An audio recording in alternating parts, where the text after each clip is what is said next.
Lord of the Mysteries. Chapter 712. The Loyal Alger. Situated beyond the storm, the Golden Dream had crimson-red moonlight shine through the thin clouds and onto one of its rooms, which was dark and unlit. Danitz was standing beside his bed, motionless. It was as though he had encountered the Beyonder powers resembling Medusa's petrifying gaze. He couldn't help but grind his teeth loudly as his feet indiscernibly trembled. An endless grayish-white fog and an indistinct figure that stood high above everything, saying the awe-inspiring words, "Those who say my name are on my mind," filled his mind. There really was a response. There really was a response. Danitz's lips quivered as he muttered silently to himself. He felt that his calves had gone soft. This was the first time he was receiving a response from a prayer. He was frightened out of his wits. He long knew that the fool was an unknown existence, the figure whom the secret organization backing Gehrman's Sparrow believed in, and that he had already made a connection due to chanting his honorific name.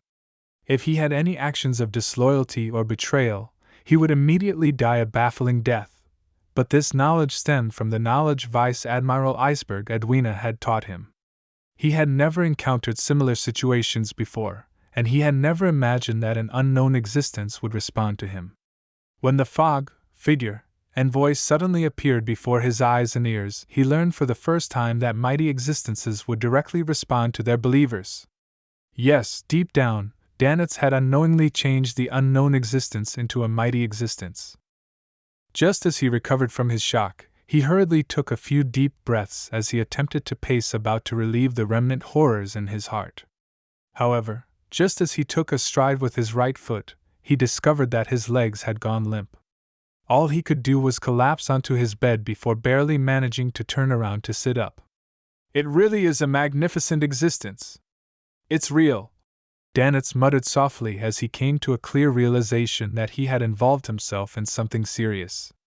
Back in the book world, as he had only chanted the honorific name without discovering any abnormalities, all he felt was fear, having known of the possible outcomes. Now, he was facing a hidden danger that finally outlined itself, as well a future he couldn't see clearly. How could he not plunge into an inescapable pit of extreme fear? After an unknown period of time, Danitz exhaled as he consoled himself. It might not be a bad thing.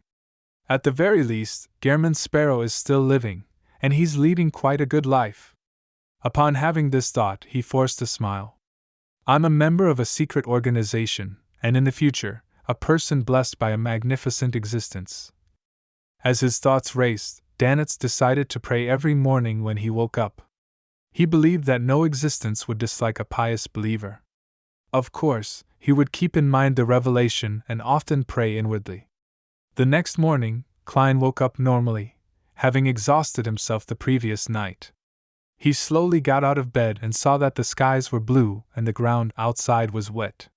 The entire world seemed to be cleansed by water, making it abnormally fresh. However, the disorderly leaves, broken branches, and all sorts of trash were an indication that it wasn't a peaceful night. After washing up, Klein wore an ordinary Loanese face, ordered a cup of Gurney sap, something that originated from Saimim Island, and a rather heavy choice for breakfast, Tiativa, to make up for his previous night's expenditure. As he drank the beverage that resembled lemonade with sugar and milk, he ate the fresh, fragrant meal that mixed mutton and fish together, along with the sweet and slightly sour flavor of the fruit. Klein held up the newspapers provided by the inn with great pleasure, as he read through the papers starting with the Sonia Morning Post and News Report. At the end of breakfast, he flipped open Strange Cases, a paper that was rather popular among adventurers, and he saw a striking article headline, "Bloody Infighting Amidst Storm." According to sources, there was intense infighting on Crazy Captain Connor's Victor's single-eyed skull. The pirates executed Crazy Captain and killed each other, and reports say that no one survived. All of this evil was concealed by the terrifying storm last night. No one was aware of the conflict until the single-eyed skull was found drifting around Saimim Harbor. The article attached an unclear photo, seemingly captured from the harbor in secret. The photo's single-eyed skull's characteristics stood out at once. It was heavily damaged and many spots were charred black. Only a single mast remained intact, while the middle mast had a figure with a triangular hat pinned to it. "It's Connor's Victor. He died just like that." Klein's pupils constricted as he seriously contemplated. It can almost be confirmed that there was a demigod on the ship last night. When he saw that crazy captain was targeted, or was sea king in pursuit, he could only care for himself. Unable to bring Connors with him, he decisively silenced him and destroyed all evidence. Klein, who had plans on continuing his pursuits of Crazy Captain, felt dejected. He realized that although the trail of clues hadn't been completely cut off, there was little of it left. The only matter he was aware of at that moment was that the demigod likely belonged to the Black Emperor pathway. From the intensity of the storm last night, the single-eyed skull was likely sent to the harbor by Sea King John Cotman so as to do any follow-up investigations. I wonder if they will have any additional findings. Yes, I can get Mr. Hangman to keep an eye out for it in the Church of Storms. There's no need to inform him since the tarot gathering will be this afternoon. The world can directly commission him to do so. Klein quickly made up his mind before downing the rest of the Gurney sap. Then, he returned to his room and planned to retrieve the radio transceiver which he had placed above the gray fog for an extended period of time to contact de Rhodes. He wanted to see if it had any other clues regarding the bizarro sorcerer potion formula. Having left Orvie's East Sea, which was also where the Aurora Order's demigod had previously targeted him, Klein now dared to use items with the gray fog's aura. However, he knew very well that he couldn't do it frequently, and each use couldn't be for too long, otherwise, there was the possibility of the true creator detecting it. Due to this reason and his wariness against the Rhodes, he planned on doing whatever he could do himself, and he would seek advice from others if possible. He only planned on playing the question and answer game if he was out of options. In the Blue Avenger, which was docked at the Resistance's private harbor, Alger planned on getting one last resupply before his return to Paso Island. After instructing his crew which items to purchase, he changed into local clothing, and he went straight for Bayam. After circling a few times, he came to the Cathedral of Waves, planning on reporting to Diocese Bishop Chogo about recent developments. Although he was returning to Paso Island and reporting his work to the upper echelons of the church, he knew very well who his immediate superior was. He knew that he needed to act appropriately, and not make his superior believe that he was skipping the chain of command by directly establishing relations with the upper echelons. Chogo remained hale and hearty as he was very pleased with Alger's proactive reporting. After he heard that, he said with a brisk tone, "There's no need to worry about it. It's just routine reporting. I've already informed His Eminence Cotman that you're devoted to the Lord and are loyal to the Church. You're one of the most trusted captains, and His Eminence Cotman will inform the Council of Cardinals of this." He paused, but without giving Alger any time to speak, he continued, "In addition, there's another mission. Investigate people who are intimately tied to Crazy Captain Connor's Victor. This is a mission directly issued by His Eminence Cotman. You have to take it seriously." Investigate people related to Crazy Captain? Alger was puzzled, but he didn't question it.